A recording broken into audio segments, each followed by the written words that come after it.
Marcus Rivera wiped the sweat from his forehead as he arranged colorful lunch boxes on the steel counter. The morning sun barely peeked through the windows of the community center kitchen, but he had already been working for 2 hours. Every weekday, he arrived at 5 in the morning to prepare meals for the children at the Starlight Learning Center next door. The center had opened 6 months ago in the quiet town of Cedar Falls, and Marcus had immediately volunteered to handle their lunch program. Something about feeding children filled his heart with purpose, especially after his own kids had grown up and moved away. His wife, Sarah, often teased him about his dedication, but she understood. This work gave him meaning. Today felt different, though. As Marcus chopped vegetables for the sandwiches, he noticed an unusual shimmer in the air outside. He rubbed his eyes, thinking it was just fatigue. The children at Starlight were special needs kids, or so he had been told. They required specific dietary requirements that seemed oddly particular: no processed sugars, no artificial colors, and strangely, no food that had been exposed to certain types of light. Director Chen, who ran the center, had given him a detailed list when he started. She was a tall woman with striking silver hair who always wore sunglasses, even indoors. Marcus found her peculiar but professional. She paid him well for his services and always expressed deep gratitude for his work. As he assembled 30 lunch boxes, Marcus followed the strict guidelines. Each meal contained organic vegetables, specially prepared grains that came in sealed containers from the center, and fruits that had to be picked at specific times. The water had to be filtered through a machine the center provided, a strange device that hummed softly and glowed with a faint blue light. The first time Marcus had questioned these requirements, Director Chen had simply said the children had rare allergies and sensitivities. Her explanation made sense, though Marcus had never heard of allergies to certain light wavelengths affecting food. Still, he was just the lunch man. His job was to feed hungry children, not to question medical conditions. At exactly 7:30, like clockwork, the children began arriving. Marcus watched through the service window as they filed in. There were 30 of them, ranging from what appeared to be 5 to 12 years old. They moved with an unusual grace, almost gliding rather than walking. Their eyes seemed larger than normal children's, and they rarely spoke above whispers. Marcus had tried talking to them during his first week, but they only stared at him with those large, dark eyes before Director Chen gently guided them away. She explained that the children were extremely shy due to their conditions and that interaction with strangers could overwhelm them. Marcus respected this and kept his distance, though his heart went out to these quiet, delicate children. What struck him most was how the children ate. They would open their lunch boxes with reverence, examining each item carefully before eating. They never left a crumb, never complained, and always returned their containers in perfect condition. It was unlike any group of children Marcus had ever seen. One morning, while preparing a special batch of the grain mixture, Marcus accidentally touched the substance with his bare hand. A tingling sensation shot up his arm, and for a moment he saw colors that didn't exist in the normal spectrum. Startled, he pulled back and quickly washed his hands. When he looked at the grain again, it appeared normal, just an unusual purple-tinted rice. The delivery trucks that brought supplies to the center arrived at odd hours, usually before dawn. Marcus had encountered them a few times during his early morning arrivals. The drivers wore full protective suits, claiming the cargo was sensitive to contamination. They unloaded quickly and efficiently, never engaging in small talk. Sarah had started asking questions about his work. She noticed he came home tired but exhilarated, talking about the children with a protective fondness. When she suggested visiting the center to see where he worked, Marcus found himself oddly reluctant. Something deep inside told him the children needed their privacy protected. 3 months into his routine, Marcus began noticing patterns. The children seemed to communicate without words, often moving in synchronized ways.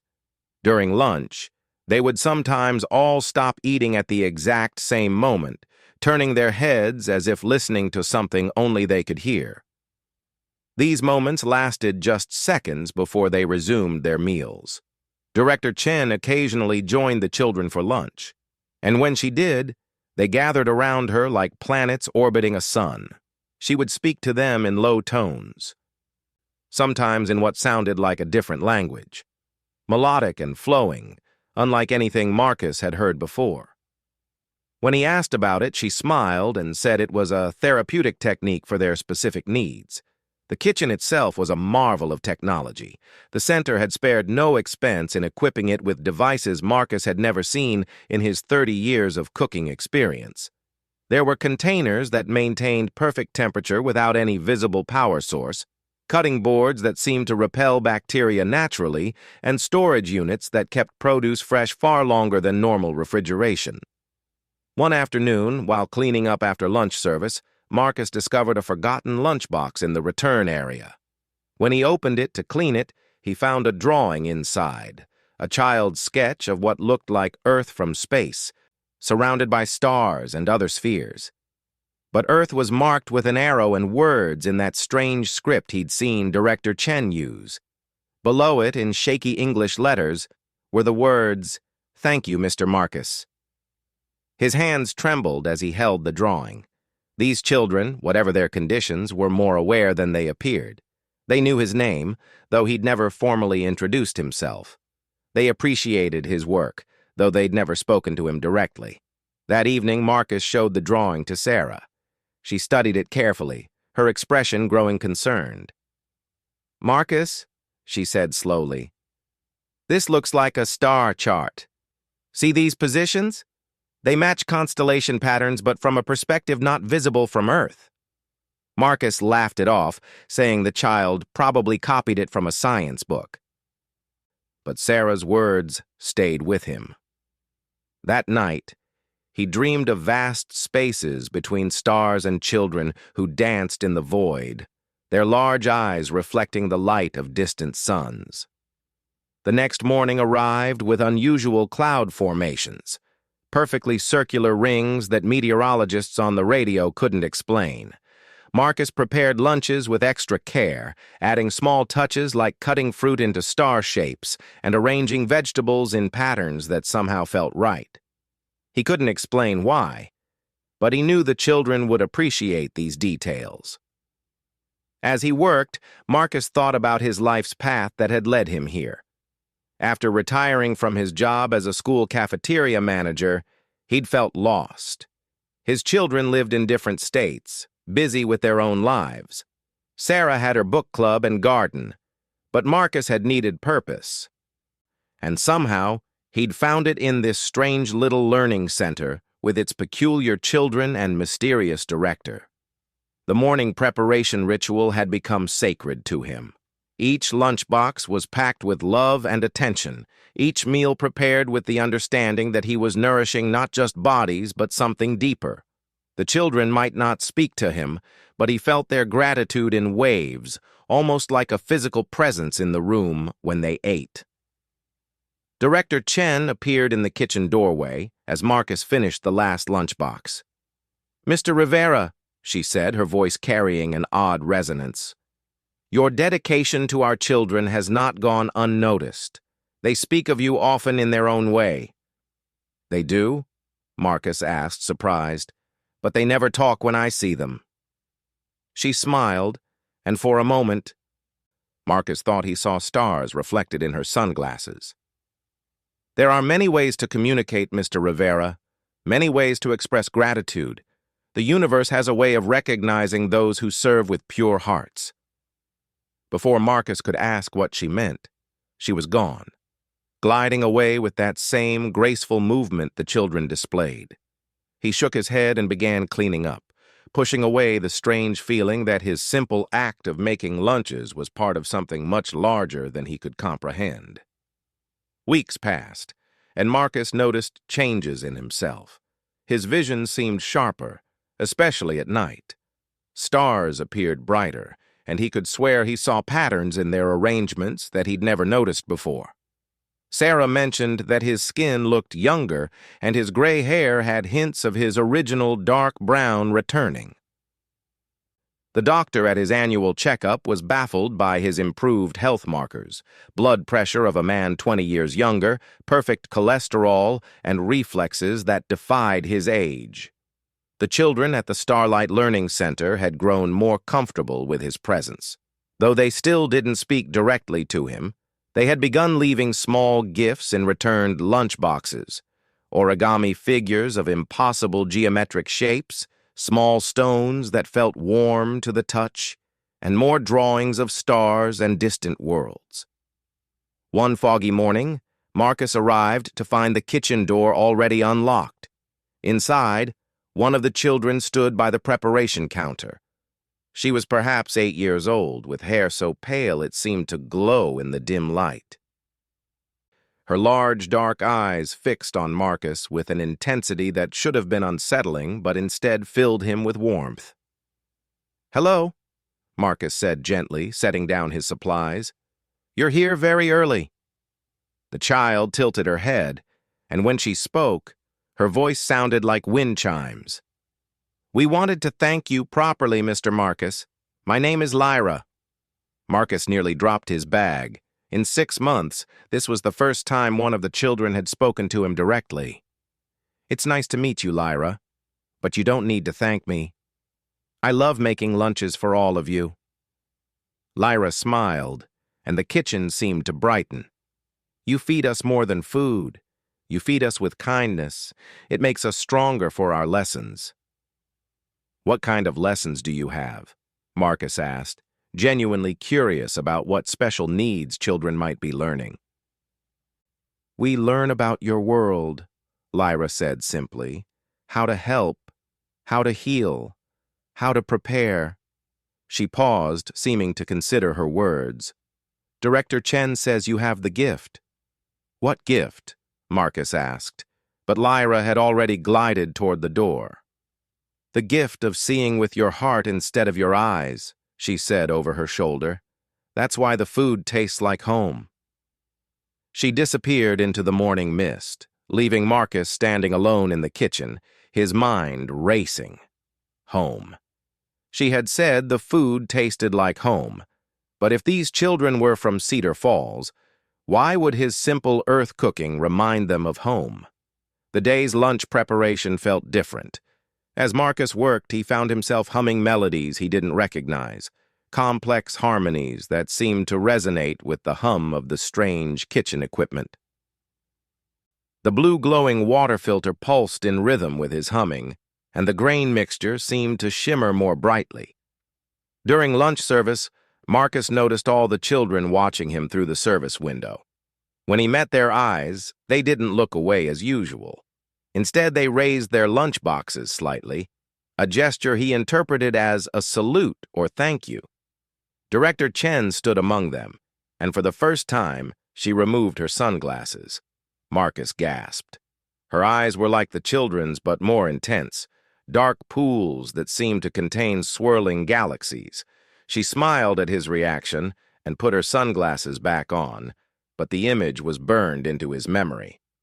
That afternoon, while cleaning, Marcus found another note. This one was in English, written in Director Chen's elegant handwriting. "Mr. Rivera, your kindness has not gone unnoticed by those who watch over this world. Would you join us for dinner tomorrow evening? There is much to discuss." Marcus showed the note to Sarah that night. She read it several times, her expression thoughtful. "I think you should go," she said finally. "Whatever is happening at that center, you're part of it now. And Marcus, I've been having dreams. Dreams of children dancing among stars. And you're there, feeding them." The next evening, Marcus arrived at the center to find it transformed.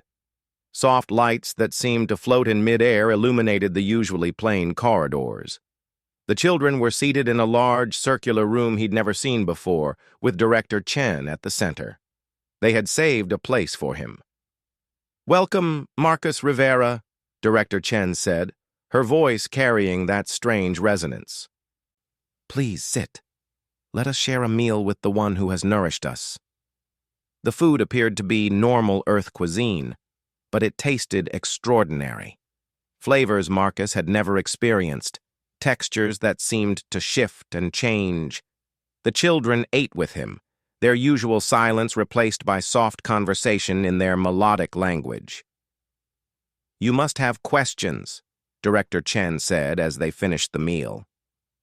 "Hundreds," Marcus admitted. "But I think I already know some answers. You're not from here, are you? Not from Earth?"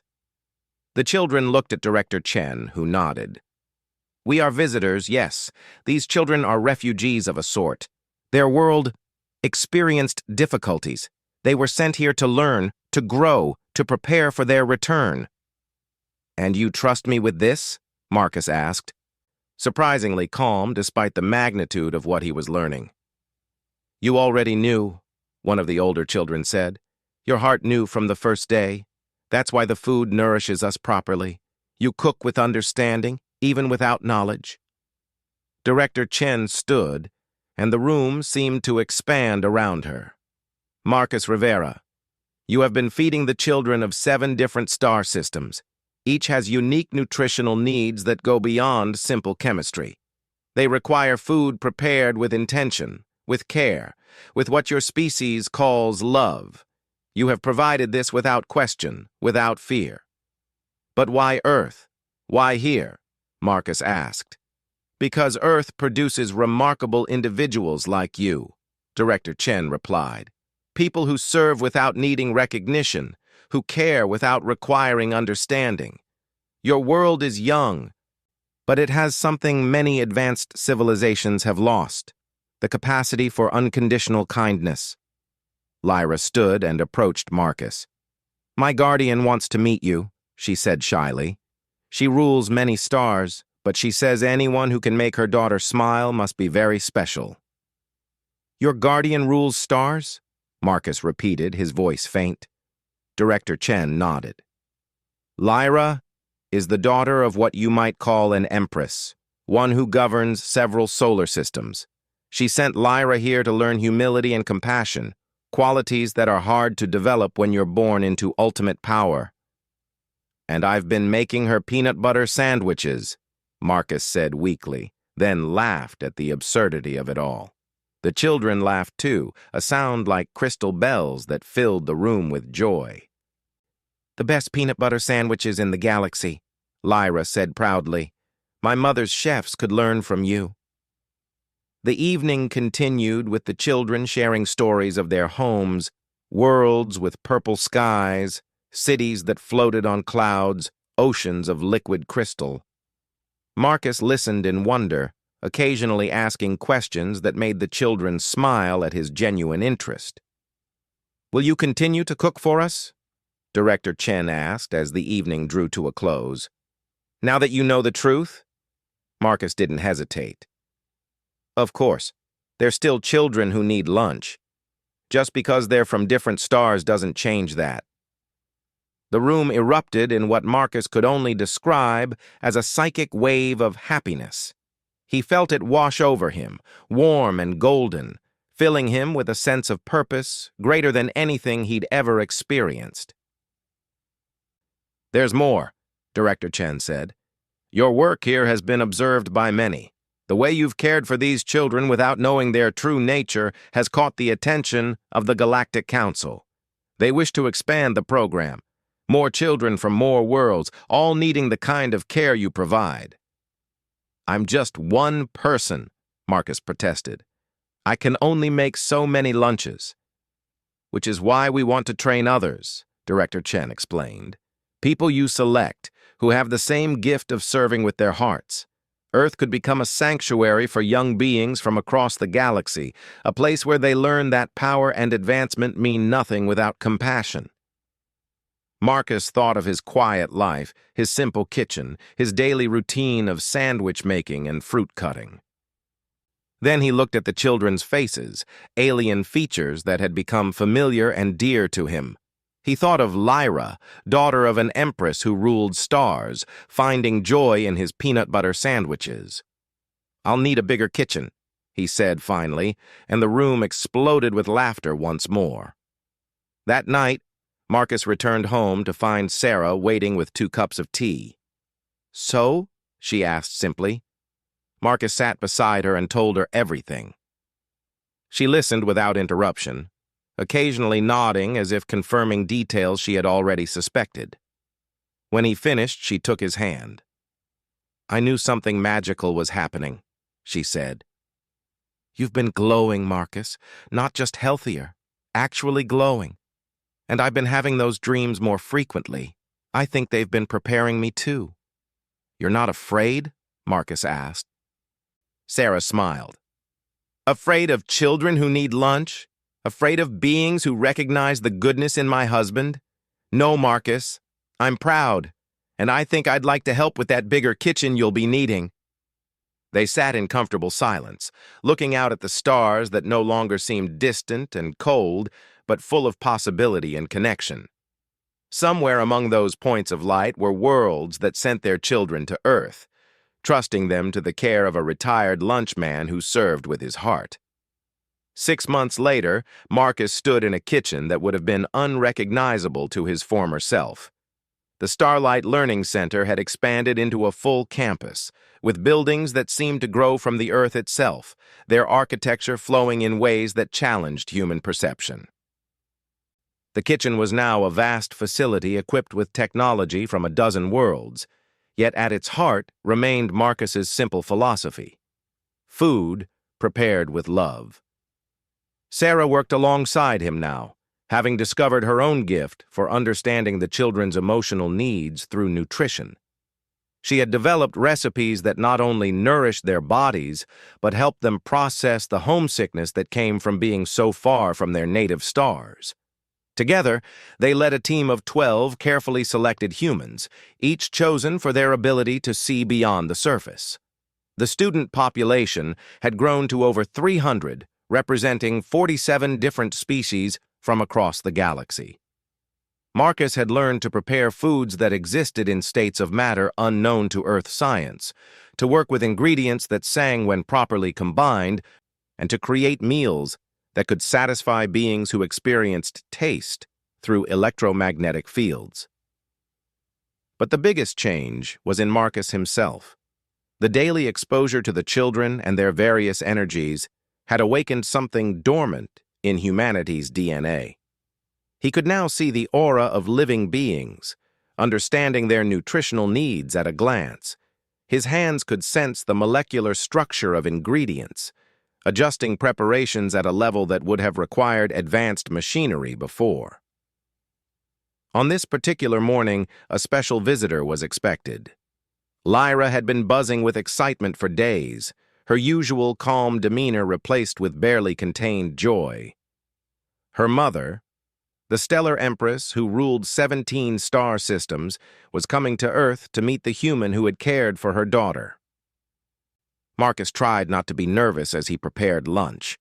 How did one cook for someone who commanded fleets of starships and governed trillions of beings? In the end, he decided to make what Lyra loved most, his famous peanut butter and honey sandwich with apple slices cut into stars, served with the special grain mixture that reminded her of home. The Empress arrived without fanfare, materializing in the kitchen with a soft chime of displaced air. Marcus had expected someone imposing, perhaps glowing with power. Instead, he found himself facing a being who looked remarkably like Lyra, just older and with eyes that held the weight of eons. She wore simple clothes that shifted color like oil on water. "Marcus Rivera," she said, and her voice contained harmonics that made his bones resonate. "I have traveled 17 light years to meet the human who taught my daughter that power means nothing without kindness." Marcus, remembering his manners, offered her a seat at his prep counter. "Would you like some coffee? I just made a fresh pot." The Empress blinked, clearly not expecting such a mundane offer. Then she smiled, and Marcus saw where Lyra got her warmth. "I would love some coffee."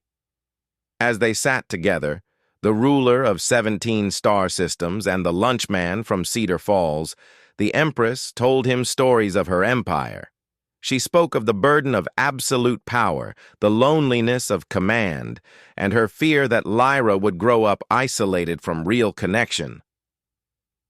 "I sent her here against the advice of my entire council," she admitted, wrapping her hands around the warm mug. "They said Earth was too primitive, too dangerous. But I had heard stories of your people's capacity for irrational kindness. I needed Lyra to experience that." "She's a wonderful child," Marcus said simply. "A joy to feed." The Empress laughed, a sound like solar winds. "Do you know what she told me? She said the first time she ate your lunch, she cried. Not from sadness, but because she could taste something she'd never experienced before. Genuine care from someone who expected nothing in return." They were interrupted by the lunch bell. Children of 100 different forms streamed into the cafeteria, their excited chatter a symphony of languages no human linguist could catalog. The Empress watched in amazement as Marcus and his team served them, each meal precisely tailored to the recipient's needs. "This is impossible," she breathed. "The metabolic requirements alone." "How do you manage it?" Sarah appeared at Marcus's side. "We don't think about the impossible parts," she explained. "We just focus on feeding hungry children. The rest sort of takes care of itself." The Empress observed the lunch service in silence, watching how the children responded to Marcus and his team. She saw species that were mortal enemies on their homeworlds, sharing tables, laughing together over Earth food. She witnessed predator and prey species helping each other open difficult containers, their natural instincts overridden by the atmosphere of nurture that permeated the space. After lunch, Lyra proudly showed her mother around the expanded facility. They visited the gardens where Earth vegetables grew alongside alien flora, the meditation chambers where children learned to manage homesickness, and the communication center where they could send messages home across the light years. But it was in the kitchen that the Empress lingered, watching Marcus clean up with the same care he brought to cooking. "You've created something remarkable here," she said. "Not just a school or a feeding program, but a template for how the galaxy might move forward." "I just make lunch," Marcus protested, uncomfortable with such grand pronouncements. "No," the Empress said firmly. "You demonstrate that true civilization isn't measured by technology or power, but by how we care for those who need us. The Galactic Council has been debating Earth's readiness for formal contact. This kitchen, this program has swayed more votes than 1,000 diplomatic missions." Director Chen appeared, as she often did at significant moments. "Your Majesty," she said with a bow that somehow conveyed respect without subservience. "Guardian Chen," the Empress replied, "your reports did not exaggerate. If anything, they understated the miracle occurring here." That evening, the entire community gathered for a special dinner. Marcus and his team had prepared foods from every represented world, adapted for cross-species consumption. It was a feast that should have been impossible. Flavors that existed in different dimensions, textures that changed based on the consumer's biology, nutrients that adjusted themselves to each individual's needs. The Empress stood to address the gathering. "I came here to meet a simple man who made lunches for children. What I found was a bridge between worlds, a proof that the youngest species can sometimes teach the oldest truths. Marcus Rivera, Sarah Rivera, and their team have shown us that service given freely is the highest form of power." She turned to Marcus. "I am authorized by the Galactic Council to make an offer. We wish to establish similar programs on other worlds, creating a network of sanctuaries where young beings of all species can learn from each other. Would you consider helping us spread this model?" Marcus looked at Sarah, who nodded encouragingly. He thought about his quiet retirement, his simple plan to fill his days with useful work. Then he looked at the faces around him, human and alien, all united by the basic need for nourishment and care. "We'll need bigger kitchens," he said, and the room erupted in laughter that transcended species. In the years that followed, The Starlight model spread across the galaxy. Marcus and Sarah traveled to distant worlds, training beings in the art of feeding with intention. They learned that every species, no matter how advanced, had their own version of comfort food, their own needs for nurture. Marcus never lost his wonder at the path his life had taken. He had thought he was just making sandwiches for special needs children in a small town. Instead, he had become an ambassador for humanity's greatest strength, the ability to care without conditions, to serve without understanding, to love without limits. On quiet evenings, he and Sarah would sit in their garden, now filled with plants from 50 worlds, and watch the stars. They could pick out the points of light where former students now led their own worlds, carrying with them the lessons learned over simple lunches in Cedar Falls. "Did you ever imagine?" Sarah would ask. "Never," Marcus would reply. "But I'm glad I didn't know. I might have been too scared to make that first sandwich." Above them, the stars twinkled with new meaning. Each one potentially harbored children who might one day need lunch, and Marcus Rivera, the lunch man of Earth, had taught the galaxy that sometimes the most profound acts of diplomacy came wrapped in brown paper with a napkin and a piece of fruit. The Stellar Empress had been right. True power wasn't about ruling stars. It was about serving others, one meal at a time, with an open heart and willing hands. And in a kitchen in Cedar Falls, that revolution had begun with peanut butter sandwiches and apple slices cut into stars. Lyra, now grown and serving as an ambassador between Earth and the star systems, often told the story of the human who fed alien children without knowing they were alien, who served an empress's daughter without knowing her rank, who changed the galaxy's perception of Earth simply by being kind. "He taught us," she would say in her speeches to the Galactic Council, "that the measure of a civilization isn't its technology or its reach across space, but its capacity to see a hungry child and respond with nothing more complicated than lunch and love."